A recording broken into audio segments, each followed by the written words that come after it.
East Bengal FC transfer update. Hello বন্ধুরা, welcome to my channel Maidan news 10। Maidan news 10-এ আপনাদের সকলকে স্বাগত জানাই। আজ কথা বলবো ইস্ট বেঙ্গল এফসিকে নিয়ে। ইস্ট বেঙ্গল এফসি শিবিরে যোগ দিচ্ছেন এক তারকা ফুটবলার। কোন ফুটবলার যোগ দিচ্ছেন ইস্ট বেঙ্গল এফসিতে সেটা আমরা বিস্তারিত আলোচনা করছি। ভিডিও স্কিপ না করে পড়ে থাকো সমস্ত আপডেট পাওয়ার জন্য। ভিডিও যদি ভালো থাকে অবশ্যই একটা লাইক করো, কমেন্ট করো এবং বন্ধুদের মধ্যে প্রচুর পরিমাণে শেয়ার করো। চ্যানেল যদি নতুন থেকে অবশ্যই যদি সাবস্ক্রাইব করে পাশে থেকে বেল আইকনটি টিংটং করো। ইন্ডিয়ান ফুটবল, ওয়ার্ল্ড ফুটবল ও লোকাল ফুটবলে সমস্ত রকম আপডেট সবার আগে পেতে চলো বন্ধু, বেশি কিছু কথা বাড়াচ্ছি না, সরাসরি মেন টপিকে বা মেন আলোচনার দিকে যাওয়া যাক।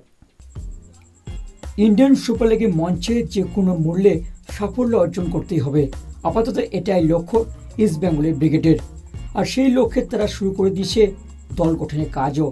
ইতিমধ্যে একাধিক ফুটবলের সঙ্গে আলোচনা সেরে ফেলেছে তারা। সেই তালিকায় নাকি এবার এক তারকা ফুটবলের নাম যুক্ত হতে চলেছে। আপনারা অনেকেই হয়তো মনে করছেন যে কোন তারকা ফুটবলের কথা এখানে বলা হচ্ছে। তাহলে আপনাদের জানিয়ে রাখি, এই ফুটবলার আর কেউ নন, এফসি গোয়ার প্রাণ ভোমরা জয় গুপ্তা। শোনা যাচ্ছে জয়কে নাকি দলে টানার জন্য মরিয়া চেষ্টা চালাচ্ছে লাল হলুদ ব্রিগেড। আসুন তাহলে এই সম্ভাব্য ট্রান্সফার ব্যাপারটা বিস্তারিতভাবে জেনে নেওয়া যাক। ভারতীয় ফুটবলার জয় গুপ্তাকে দলে টানতে চাইছেন ইস্ট বেঙ্গল। এক কথা নিঃসন্দেহে বলা যায় এফসি গোয়ার জার্সিতে জয় দুর্দান্ত পারফরমেন্স করেছেন। এই পরিস্থিতি যদি ইস্ট বেঙ্গল দলে যদি তিনি সই করেন, তাহলে লাল হলুদ ব্রিগেডের রক্ষণ ভাগ আরও শক্তি বৃদ্ধি পাবে বা আরও শক্তিশালী হবে ইস্ট বেঙ্গল এফসি ডিফেন্স লাইনটা।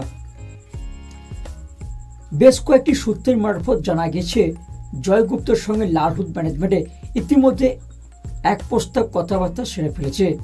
এমনকি ইস্ট বেঙ্গল এফসি সই করার জন্য জয়কে আর্থিক অঙ্কে দাবি করেছেন, সেটাও নাকি কর্তারা মেনে নিয়েছেন। এই প্রসঙ্গে আমাদের এক কথা জানিয়ে রাখি, সম্প্রতি ইস্ট বেঙ্গল কর্তাদের সঙ্গে বৈঠক বসেছিলেন ইমামি গোষ্ঠী। লক্ষ্য আগামী মৌসুমের জন্য ভালো দল গঠন করা। বৈঠক শেষে ইস্ট বেঙ্গল শীর্ষ কর্তা দেবব্রত সরকার জানিয়েছেন যে ইমামি গোষ্ঠীর আশ্বস্ত করেছেন যে ভালো ফুটবলারকে সই করার জন্য টাকা পয়সা কোনো ফ্যাক্টর হবে না। সেই কথা মাথায় রেখে আপাতত দল গঠনের কাজ শুরু করে দিচ্ছে ইস্ট বেঙ্গল এফসি ম্যানেজমেন্ট। যাই হোক, আপাতত চিন্তা একটাই যে জয় গুপ্তাকে ছেড়ে দেওয়ার জন্য এফসি গোয়া কত টাকা ট্রান্সফার ফি চাই, সকলেই তাকিয়ে রয়েছেন। ট্রান্সফার ফি চাইবে, সেটা যদি ইস্ট বেঙ্গল দিতে রাজি হয় তাহলে কেল্লা ফতে। শোনা যাচ্ছে এই একটা জায়গাতে গোটা বিষয়টা আপাতত থমকে রয়েছে। গোটা বিষয়টা আপাতত কোন দিকে গড়ায় সেটা এখন দেখার বিষয়। তবে জয় গুপ্তাকে নিয়ে এই আপডেটটা বেরিয়ে এসেছিল ইস্ট বেঙ্গল এফসি থেকে, সেটাই শেয়ার করলাম আপনাদের সাথে।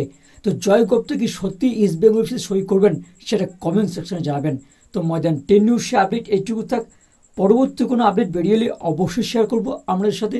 তো ভিডিওকে শেষ করছি, দেখা হবে পরের এপিসোডে। ততক্ষণ জন্য ভালো থাকবেন, সুস্থ থাকবেন, টাটা।